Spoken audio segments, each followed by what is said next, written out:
All right, so this is a suggestion via Discord. The name of the video is the port strike has been suspended. The ILA agrees to a 62% wage increase. And guys, keep this in mind, a 62% wage increase is much more than the West Coast. So I'm going to go ahead and forecast that at some time, the West Coast is now going to then do exactly what the East Coast did here and strike in a similar manner until they can get 62 to 77% more, right? Based off of other reports here, guys, right? But at least it's done. Okay, that's it. All right. If these companies have to pay a little bit more to the people, I'm guessing things are still going to go up because now they have to make up for that profit loss, right? But let's go ahead and jump into it. This is a suggestion via Discord, guys. Let's do it. I'm Andrew Kraft. Thanks so much for being with us here on this very busy Thursday. We're a little past the top of the hour. It's a new hour, 4 o'clock here on the West Coast, 7 o'clock there on the East Coast. We have breaking news that we want to get to right now. You'll remember if you were joining us on midnight on Monday, October the 1st, when those port workers went on strike. They went off the job onto the picket line. We are breaking in right now because the parties have reached a tentative agreement here. We have live pictures. I'm going to bring some of them up here, not only in New York, but also there at the Port of Savannah in Georgia as well. Well, this is what we know. The union representing those 45,000 striking U.S. dock workers at ports up and down the eastern seaboard and the Gulf Coast.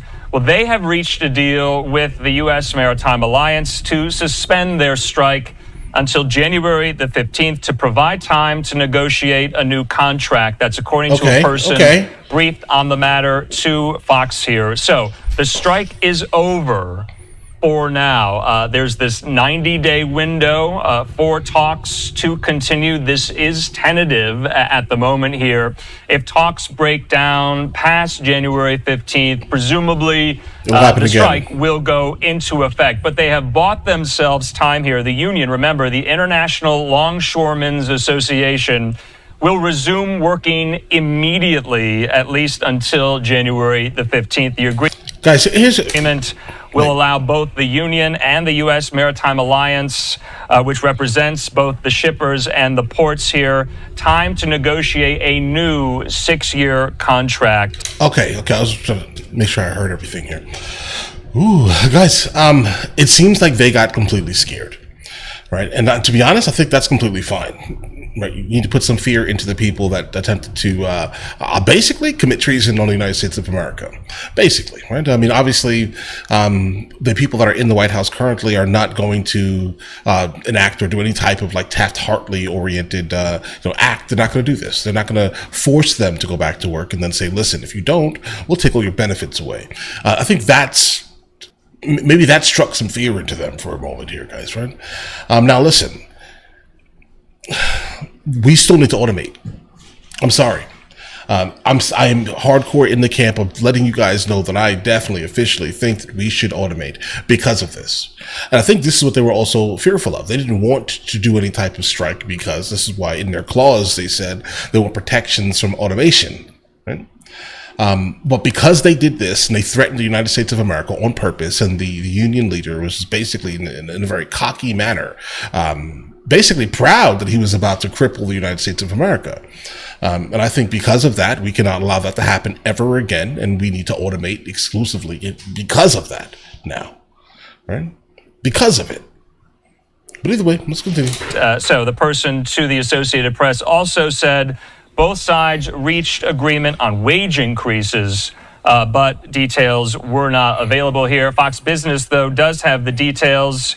If no full deal is reached by then, by January the 15th, the offer that is on the table right now, that offer is a 62% wage increase. That's crazy. That hike will be pulled from the table if in the interim they cannot still agree on this here. This is a conditional offer. It's been made to the ILA. The ILA has accepted this right now, 62% wage increase here. Not entirely sure if they have agreed or not on some of these other concerns these dock workers had, like the threat of automation to their jobs, also some with regard to their retirement plans as well. This is what we know right now. The deal reached only matters right now with their base pay, with their wages, and they're getting a 62% hike. It's on the table, that offer, for the next 90 days here. In the meantime, we are getting in right now a joint statement in from both parties. Let's take that here. All right, so this is what they say. This is a joint statement between the ILA and the Maritime Alliance, quote, that the International Longshoremen's Association and the United States Maritime Alliance Limited have reached a tentative agreement on wages and have agreed to extend the master contract until January 15th, 2025 to return to the bargaining table to negotiate all other outstanding issues. Effective immediately, all current job actions will cease and all work covered by the master contract will resume here. So this was about a 3.5-day strike here. We've covered a lot of union. Yeah, 3.5-day strike that cost us billions of dollars, guys. Billions of dollars. You know? But all right. Strikes here at Live Now. This one, not very long at all here. We do have live pictures. I believe this is in Red Hook in Brooklyn at the moment. A live picture. And they have the nerve. You literally have the nerve to fly the American flag as you were purposely trying to cripple the United States of America. Bro, take that flag down. There. And you can't can have see that it anymore. Looks like some of these striking dock workers who are no longer striking, waving the American flag. You see there our friend Fox's Connor Hansen. He's on the scene there in Red Hook in Brooklyn. Of course, we know the largest port on the East Coast. That's the port of New York and New Jersey here. We've been showing you some of these scenes throughout the last 3.5 days here. So this is happening very, very fast. Just happened within the last 30 minutes here. Let's put up some of these tweets.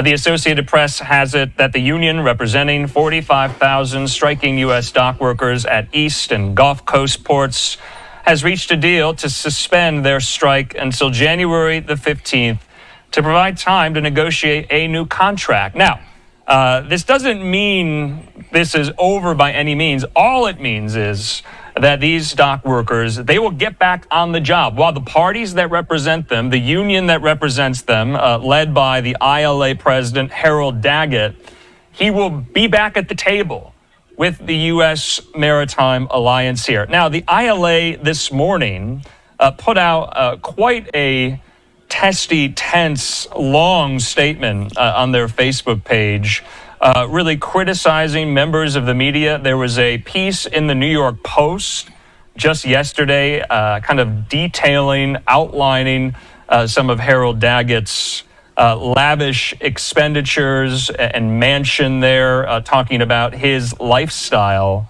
And Daggett really went after the Post for that. He said the newspaper this week published aerial photographs of his New Jersey home, including posting his address in an article. He says they printed other details.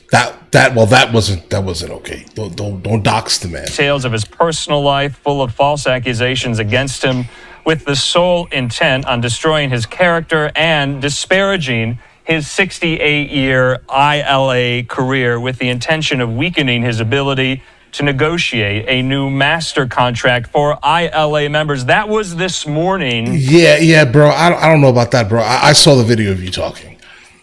Like, I didn't even see all the other extracurricular things showing your lifestyle. You know, the fact that you're making almost $800,000 a year, right, from the union. I get that. I didn't see all of that. But what I did see and hear is how you were speaking about the United States of America like it was a game to you. Right? That's what I saw. I saw you disrespecting the country. I saw you saying, oh, I don't care about all of this stuff, right? Give me what I want, and then I'll give the country what the country needs, right? Basically, is what you're saying. So, nah, bro. Pass. Hard pass on whatever you're saying. And how the hours have progressed and the news has progressed here, that the port strike has been suspended for now at least 90 days while the parties get back to the table. Detroit, the Associated Press, Dateline has it that a source saying that the union for those 45,000 U.S. dock workers have agreed to suspend the strike until January 15th to provide time to negotiate their new contract here. So this is happening very fast. Of course, we've relied so heavily on global shipping analyst, our friend Sal Mercogliano, saying this on Twitter: word is officially out on the port strike, a 24-hour dollar an hour raise spread across 6 years that amounts to 61%, and an agreement on container royalties, and a committee that will be formed on automation in the ports. Remember, a lot of these dock workers were very concerned, rightfully so, you would imagine, if you're a dock worker, that automation at these ports would threaten your job and would threaten your livelihood. It seems like now a committee will be formed on that very question here as well. Frank Luntz, our friend, the polling legend and analyst, saying striking U.S. dock workers and port operators have reached a tentative agreement for a wage hike of around 62% that will end a 3-day strike. Port work could resume as soon as Thursday evening. That's what we are hearing as well, that these dock workers, they're not going to wait till tomorrow, that they're going to get on the docks, back to work in no time by sometime tonight here. Okay. Listen, I'm sorry, bro. Because you did this, there has to be a repercussion. But instead, you get rewarded with a 62% raise. Okay, well, now we should automate. It'll never happen again. So all these companies, right, that are having to pay to pay all these crazy sums of money, what they can do is just buy one machine one time, pay for the maintenance, right, and everything will actually become more efficient, right? No human error. Sorry, bro. You did that. I never want this to happen again, ever in my life, right? And this is the first time this has happened in my lifetime. Before, the last time this happened was like almost 50 years ago. Bro, okay, so yeah, we should never allow this to happen again. And because they did this, I no longer have faith in that organization or anyone that involves themselves with it. Sorry, can't. So, guys, automation. Guys, before we go, are you guys subscribed to the other channels? Logical Movie Reviews with Mr. L. Boyd, along with Mr. L. Boyd Music. Both are found in the description. Check it out.